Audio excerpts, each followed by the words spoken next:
সরকার যদি কোনো দলকে নিষিদ্ধ ঘোষণা না করে তাদের রেজিস্ট্রেশন তো আর আমরা বাদে করতে পারি না। ওই তিনটা নির্বাচন কেন হয়েছে এটা আপনারাও বুঝেন, আমরাও বুঝি, বলতে চাচ্ছি না, তো ব্যাখ্যা করতে চাচ্ছি না। সরকার যদি কোনো দলকে নিষিদ্ধ ঘোষণা না করে তাদের রেজিস্ট্রেশন তো আর আমরা বাদে করতে পারি না।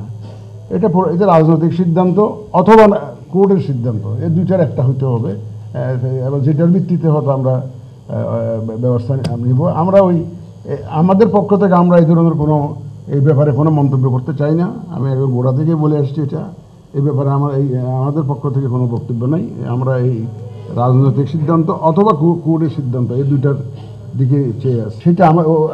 সেটা তো আমাদের আইনে তো ওইভাবে তো নাই। আমাদের আইনে যেটা স্বাধীন কমিশন হিসাবে আছে, যদি ইন গুড ফেইথ যদি কোনো কেউ যদি যারা দায়িত্ব, ইভেন আমাদের যারা প্রতিনিধি আছেন, যে অফিসাররা আছেন, তারাও আমাদের ইলেকশন কমিশনের অংশ। তো আমরা কমিশনার হইলেও সিইসি হইলেও ওনারা তো দেয় রিপ্রেজেন্ট ইলেকশন কমিশন। তাদের যে কোনো কাজ ইন গুড ফেইথ করলে তাদের বিরুদ্ধে কোনো সিভিল মামলা বা কোনো ফৌজদারি মামলা করা যাবে না, এটা আইনের মধ্যে আছে। এখন ইন গুড ফেইথ করছে কি করে না, এটা সিদ্ধান্ত কোর্টের হবে, এটা আমরা তো আর জানি না। আমাদের তরফ থেকে আমরা তাদের বিরুদ্ধে কোনো আইনগত ব্যবস্থা নেওয়ার কথা চিন্তা করছি না, করিও না, এই ধরনের কোনো সিদ্ধান্তও হয় নাই। গত 3টা নির্বাচন হয়েছে, এর আগের 3-4টা নির্বাচন দেখেন, একটু বলেন না, যারা একটু বয়স্কালীন নির্বাচন দেখেছেন, 91 দেখেছেন না আপনারা? আপনারা 96 নির্বাচন দেখেন নাই, 2001 নির্বাচন দেখেন নাই, 2008 নির্বাচন দেখেন নাই। কিন্তু ওই 3টা নির্বাচন কেন হয়েছে এটা আপনারাও বুঝেন, আমরাও বুঝি, বলতে চাচ্ছি না, তো ব্যাখ্যা করতে চাচ্ছি না।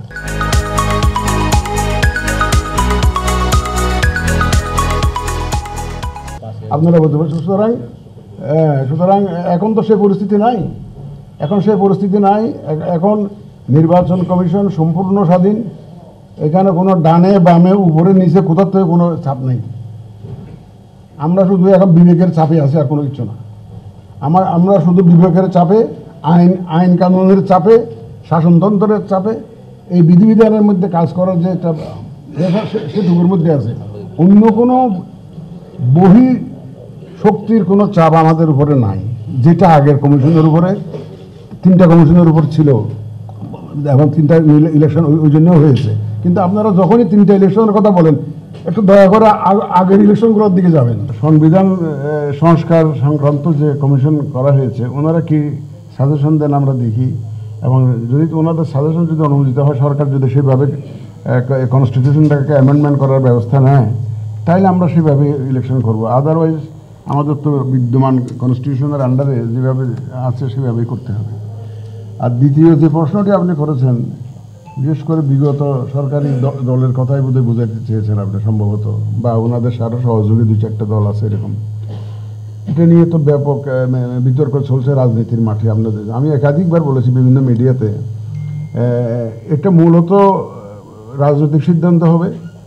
এবং এটাও শোনা যাচ্ছে যে কে কোর্টে মামলা করেছে এই দলকে, যাতে ইলেকশনে না আসতে পারে সেটা আদেশ চেয়ে মামলা করেছে শুনেছি। আর যদি কোর্ট যদি রায় দেয়, আমরা কোর্টের রায় দ্বারা যেভাবে দেয় সেইভাবেই ব্যবস্থা নিব, আর না হলে এটা রাজনৈতিক সিদ্ধান্তের ব্যাপার। আমাদের এখানে হচ্ছে যে দল করার অধিকার তো সবারই আছে, শাসনতান্ত্রিক অধিকার। আমাদের কিন্তু কোনো দল আমাদের এখানে রেজিস্ট্রেশন পাবে কি পাবে না, সেটার আবার আলাদা বিধিবিধান আছে।